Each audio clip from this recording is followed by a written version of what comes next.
ملکی معیشت اب درست سمت پر گامزن ہو چکی ہے۔ ڈالر کے مقابلے میں پاکستانی روپے کی قدر میں استحکام دیکھا جا رہا ہے اور پاکستان اسٹاک ایکسچینج میں اس وقت تیزی کا رجحان ہے۔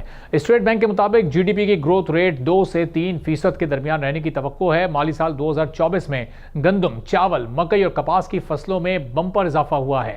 زراعت کے شعبے میں گروتھ ریٹ 7% سے زائد ہے۔ ترسیلات زر میں اضافے سے کرنٹ اکاؤنٹ میں بھی اضافہ ہوا ہے۔ Asian development bank, state bank اور ادارہ شماریات بیورو نے اپنی رپورٹس میں پاکستان کی معاشی کارکردگی کو مثبت سمت کی جانب قرار دیا ہے۔ رپورٹ کے مطابق گزشتہ 9 ماہ سے پاکستان کی معیشت درست سمت پر چل رہی ہے۔ سال 2023 کے نسبت رواں سال پاکستان کی معاشی صورتحال کچھ بہتر رہی ہے۔ ترقی کرتی پاکستانی معیشت دنیا بھر کی توجہ حاصل کر رہی ہے۔ دوست ممالک کے علاوہ بھی اب سرمایہ کار پاکستان میں سرمایہ کاری کی خواہش کا اظہار کر رہے ہیں۔ اس وقت ملکی اکانومی میں بہتری کی خبروں کا ایک تانتا بندھا ہوا ہے۔ پاکستان اور چین نے شیل اور ٹائٹ گیس کے ذخائر ڈھونڈنے کے لیے مفاہمتی یادداشت پر دستخط کر دیے ہیں۔ پاکستان کی جانب سے OGDCL اور چین کی کمپنی CCD نے MOU پر دستخط کیے ہیں۔ MOU کے مطابق شیل اور ٹائٹ گیس کے ذخائر دریافت کرنے کے اقدامات سے پاکستان کو توانائی ضرورت مقامی وسائل سے پوری کرنے میں مدد ملے گی۔ اس جوائنٹ وینچر میں تیل و گیس کی تلاش، ریفائنری اپ گریڈ کرنے، کوئلے کی تبدیلی اور ری گیسیفیکیشن سمیت شراکت داری کے اہم شعبوں پر کام ہوگا۔ وزارت پیٹرولیم کی جانب سے بتایا گیا ہے کہ ایک چینی کوئلہ کمپنی نے پاکستان کے جنوبی صوبہ سندھ میں کوئلے کے ذخائر سے کیمیکل تیار کرنے کے لیے ٹیکنالوجی میں سرمایہ کاری اور مشترکہ منصوبوں پر کام کرنے کا اظہار کیا ہے۔ پاکستان میں کوئلے کے وسیع ذخائر موجود ہیں۔ پاکستان تھر سے سالانہ تقریباً 7.6 ملین ٹن کوئلے کی کانکنی کر رہا ہے اور 3 سالوں میں اسے 11 ملین ٹن تک بڑھانے کا ٹارگٹ رکھا گیا ہے۔ IT سیکٹر میں پاکستان نے اپنی ایکسپورٹ سے دنیا کو حیران کر دیا ہے۔ پاکستان کی انفارمیشن ٹیکنالوجی سروسز کی برآمدات جولائی 2024 میں 286.39 ملین ڈالر تک پہنچ گئی ہیں، جو گزشتہ سال کے اسی مہینے میں 213.9 ملین ڈالر کے مقابلے میں 33% زیادہ ہیں۔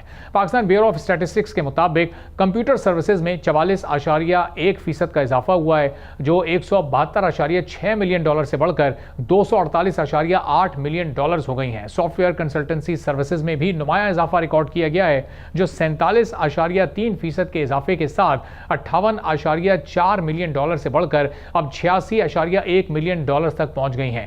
پاکستان نے ٹرانزٹ ٹریڈ کی آڑ میں اسمگلنگ کے خلاف گھیرا تنگ کیا، جس کے نتائج بھی اب سامنے آنے لگے ہیں۔ جولائی اور اگست میں سالانہ بنیادوں پر افغان ٹرانزٹ ٹریڈ 84% کی کمی کے بعد 19 کروڑ 11 لاکھ ڈالر ریکارڈ کی گئی ہیں، جو گزشتہ سال اسی عرصے میں 1 ارب 22 کروڑ 88 لاکھ ڈالر تھیں۔ گزشتہ مالی سال 2023-2024 میں افغان ٹرانزٹ کا حجم 2 ارب 88 کروڑ 70 لاکھ ڈالر تھا، جو کہ مالی سال 2022-2023 میں افغان ٹرانزٹ ٹریڈ اب 7 ارب 9 کروڑ 50 لاکھ ڈالرز رہیں۔ یہ تمام خبریں اس بات کی طرف اشارہ کر رہی ہیں کہ قومی معاملات اب بہتر ہونا شروع ہو گئے ہیں۔ حکومت کی جانب سے سرکاری اخراجات میں کمی کی پالیسی کے تحت نقصان میں چلنے والے سرکاری ادارے اب فروخت کیے جا رہے ہیں، جس میں PIA، اسٹیل مل سر فہرست ہیں۔ سرکاری وزارتوں کے اور محکموں کے خاتمے کے ذریعے اخراجات کا بوجھ کم کرنے کی کوشش بھی کی جا رہی ہے۔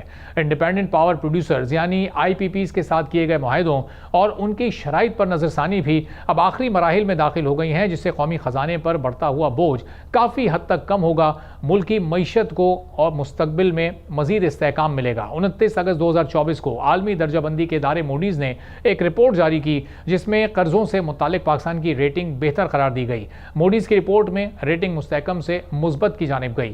پاکستان کی ڈیٹ ریٹنگ CAA3 سے CAA2 کی جانب گئی۔ رپورٹ یہ ظاہر کرتی ہے کہ پاکستان کی معیشت میں اب بہتری آ رہی ہے۔ غیر ملکی ادائیگیوں کے لیے پاکستان کی صلاحیتیں بہتر ہو رہی ہیں۔ IMF ایگزیکٹو بورڈ اجلاس میں پاکستان کے لیے منظوری کا بھی امکان ہے۔ پاکستان نے IMF قرض پروگرام کے لیے بروقت اقدامات کیے ہیں اور کل یعنی 25 ستمبر کو IMF بورڈ کا اہم اجلاس ہونے جا رہا ہے، جس میں پاکستان کو بیل آؤٹ پیکج ملنے کی واضح امید ہے۔ اب اس پیکج کو پاکستان کے اکنامک انڈیکیٹرز مزید کتنی بہتری کی جانب جائیں گے، کتنا بریدنگ اسپیس پاکستان کو ملے گا اور اپنی اکانومی کو مزید سٹیبل کرنے کے لیے اب پاکستان کو کن سٹیپس کو اٹھانے کی ضرورت ہے۔ سبسکرائب کریں اور بیل دبائیں تاکہ کوئی خبر رہ نہ جائے۔